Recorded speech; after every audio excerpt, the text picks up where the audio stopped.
Sherlock asks Blue if he informed the goblins about the skills. Blue replies that he indeed posted a message, but the goblins were misunderstanding it. Sherlock decides to clear their doubts and tells them that he had hired a skill trainer to increase their combat abilities and make them into good soldiers. The goblins are excited for the new features and start asking if they could wail now. Sherlock goes to the core lobby to release an official notice when he hears something. He turns back to see that Blue was glowing red, and then a letter pops out of him. Sherlock catches the letter. It reads that a trainer had been found and the sales lady Evelyn was asking her third-party fee of 5 magic stones. Blue is impressed by how meticulous Evelyn was and once again asks Sherlock to make her his assistant. Blue then tells Sherlock that a teleportation request from the saleswoman was coming and Sherlock orders him to accept it. From the teleportation gate, a troll walks out and he is crying, saying that there were many goblins in this dungeon. That meant the Lord was rich and there was still hope for him. The troll who came out of the teleportation portal has his head and hands covered in bandages. Yumikawa, a leading player, recognizes him as the gate guard of Winterfell. The goblins are excited on seeing that a new NPC with Winterfell connections was here,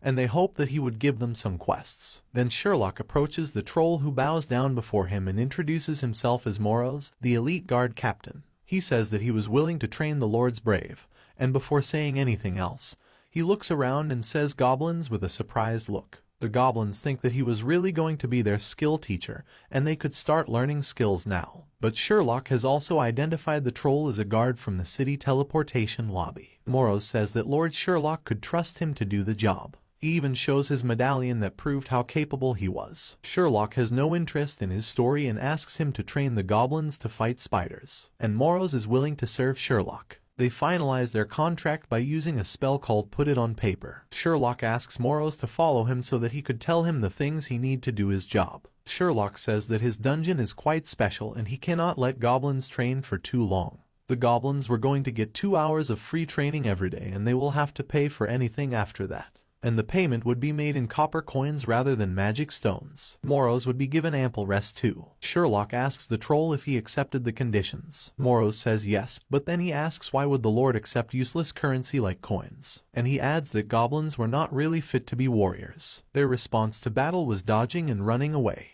and making training paid would discourage them even more. But Sherlock tries to calm down Moros by saying that this was the system in his dungeon city. Moros would understand everything as soon as he starts training the goblins. Sherlock gives the troll a badge saying to start his job right away, and that the first day was free for all the goblins. Moros understands the orders and sets out to fulfill his duty. He reaches the training ground and finds that the goblins were already assembled and eager to train. Moros had thought that he might need to make an example of someone to motivate them using fear, but it was the opposite.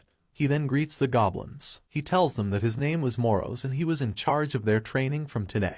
The goblins would get 2 hours of free training every day and must pay after that. And the goblins reply in unison that they understood. The training starts under the tutelage of Moros. Sherlock is walking around the dungeon when he asks Blue that he said goblins like to fight. Then why was the goblin named Raintia picking herbs and not going to train? Blue thinks that the player was enjoyed peaceful life and sightseeing, a pacifist. Sherlock does not understand what was there to see here for the goblins. But he does not care. Such pacifist goblins could learn herb medicine from the fairy. But Sherlock thinks that anyway, his dungeon was finally on the right track of development, and he was getting closer to his goal. In the training grounds, Moros shouts that he wants to test the strength of the goblins before starting their training. He invites them to challenge him and the goblins start looking at each other. But Arthur steps forward and declares that he will be the first one to challenge Moros. Moros accepts the challenge and the battle begins. But Arthur is knocked out almost immediately, and instead of being discouraged by it, the goblins are even more excited to check their strength against the strong NPC.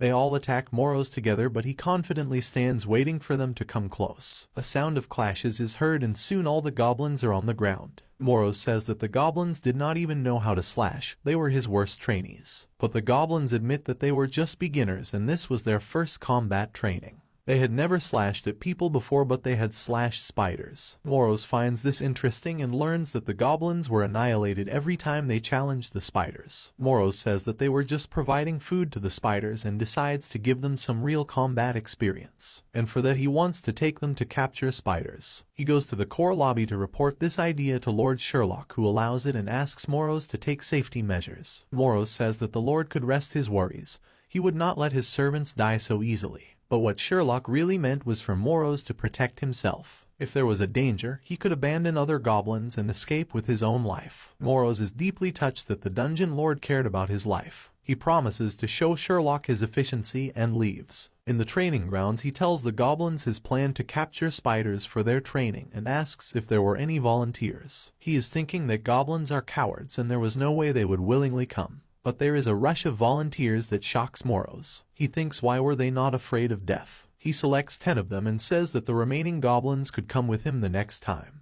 And the goblins stare at him with great expectation. Yumikawa tells Moros that if he was in danger, he should just run away. Moros is surprised by why the goblin was so insistent on letting him get harmed. The quest is released officially. The goblin party is going to capture spiders under the command of their coach Moros. The reward for this quest would be 100 copper coins and free equipment for all the participants, as well as 500 reputation points. But if Moros died during the quest, it would immediately end. So it was vital that he survived even if all the goblins died. Inside the spider caves, the goblins have entered a formation with their trainer in the center. They are saying that if they encounter danger, they will run away with their coach. But Moros is getting annoyed by them and shouts that if they don't want to fight, they should run away. And he couldn't fight while they surrounded him from all sides. The goblins are impressed that the NPC's character was quite impressive, and he could initiate a dialogue from himself. But they are concerned that Moros may cancel the quest if he hears them. But Arthur, who is at the front of the squad, notifies them that something was coming. It was the giant spiders, 2 of them. Moros takes the lead and commands the goblins to kill one first and distract the other one during that time. He rushes ahead and the goblins follow his command. Moros jumps high in the air and slashes the head of the spider. The spider is injured by his attack and hisses his anger. Moros decides to finish the spider and says that it would be its honor to die by his sword. But before he can deliver the final blow, he hears someone shouting from back to be careful. Yumikawa comes running from behind and pushes Moros away from harm's path. But he gets stabbed by the arm of the spider instead. The spider's arm pierces across his chest. Moros uses this opening and slashes the belly of the spider. He then commands Arthur to draw the spider's attention while the other goblins to surround it. They surround the spider and start dealing blows from all sides. They are really pumped up and manage to kill the spider. They are happy that this was the first spider they killed without facing any serious loss. Moros is confused on seeing Yumikawa was still alive even after being stabbed fatally. He wonders why were the goblins going to such lengths to save him when they had just met. Yumikawa was trying to saw away the spider's leg that had stabbed him. Moros asks him if he was still able to move, but then he is impressed by Yumikawa's resilience. He was still trying to cut the spider leg to free himself. He is touched and thinks that such a brave warrior should not die a painful and slow death. He approaches Yumikawa and says that he did not know why he saved him, but he would remember him. Moros places his sword on Yumikawa's neck and the latter is confused about what the NPC was doing. But Moros was just showing his kindness as a warrior. He says that he was going to give the goblin warrior a quick and painless death to end his suffering. But Yumikawa says that he can still live and calls Arthur and another goblin called Cheshire for help. Moros backs off after learning the goblin's determination, and Yumikawa tells his friends that the NPC just tried to kill him. As Arthur cuts off the spider leg to free him, Cheshire tells Yumikawa that maybe the NPC thought he was suffering and wanted to help according to its program. But as Yumikawa gets up, Moros is shocked that he does not seem to be in pain at all. They start walking back to the dungeon and Yumikawa says that they should hurry so that Lord Sherlock could heal him. Moros is speechless and impressed by the determination of the goblin. And the other goblins are showering praises on the brave warrior too. They say that he was amazing to go and block the attack even before anyone realized. The quest was completed thanks to his actions. Moros is taken back as he expected them to praise his skills as well. But then he commands the goblins to stop chattering and to carry back the spider corpse back to the dungeon training ground. But soon after reaching the dungeon, Arthur declares that Yumikawa is dead. Moros feels sad and asks the other goblins to join him in the mourning. But the goblins seem not to be concerned at all. They tell their coach to stop mourning uselessly. The dungeon city was just up ahead. And as the spider corpse is brought back to the dungeon, all the goblins cheer in excitement that history has been created. Arthur brings Yumikawa to Sherlock and requests him to bring him back to life. Moros is also about to explain the situation to him, but Sherlock just smiles and uses a magic. Yumikawa, whose dead body was lying on the ground with a hole in his chest, revives and stands up to declare that he is back. But while the other goblins seem pretty chill about it, Moros is shocked beyond belief. He screams that a dead goblin came back to life. He asks the dungeon lord about this, but before he can complete his question, Sherlock replies that it was exactly what he thought. Sherlock sits on his throne and says that he can revive his servants. No matter what became of them, he had a method to summon them back again. He smirks and says that the greater demons like him were the real wielders of magic. Moros looks at Sherlock with excitement and respect and says that it was an insane ability. But Sherlock explains to him that he did not meet the requirements to be summoned and thus cannot be revived like the goblins. He says his dungeon was quite unique and only warriors with great adaptability could join him. And if this was too weird for Moros, he could leave. Moros is trembling in excitement and kneels before Sherlock saying that he wants to form a soul contract to serve the Lord for his life. The soul contract was a high-level contract using which someone could become the willing servant of a lord, but it was quite difficult to end the contract. But Sherlock does not like the idea of soul contract. It was old-fashioned. New Age demons like him charmed people instead. He lifts up Moros and tells him that he had no need to go that far as he had a family to look out for. But if he wanted to serve, Sherlock would consider letting his family also move into the dungeon once they expanded to a certain level. Then Sherlock tells him to go to work with the energy he had right now. But Moros feels extremely gratified by his words and with tears in his eyes says that he will show his loyalty to the Lord, and then he will get the same treatment as the goblins. With that, he walks off with determination. Blue asks Sherlock if he hid the fact about goblins being otherworlders to preserve Moros' loyalty, but Sherlock says that he just wanted to keep his secret protected. Then he asks Blue that if other dungeon lords came to know that he had a special dungeon core, what would they do? Blue says that of course, they would start a war. Sherlock also thinks the same, and that is why he wants to strengthen his defenses. He asks Blue that how many more otherworlders can they recruit. Blue tells him that the current limit was the 100 goblins, and if he wanted more players than that, he would have to upgrade Blue's system. Blue explains the process to recruit more players and calls it beta testing.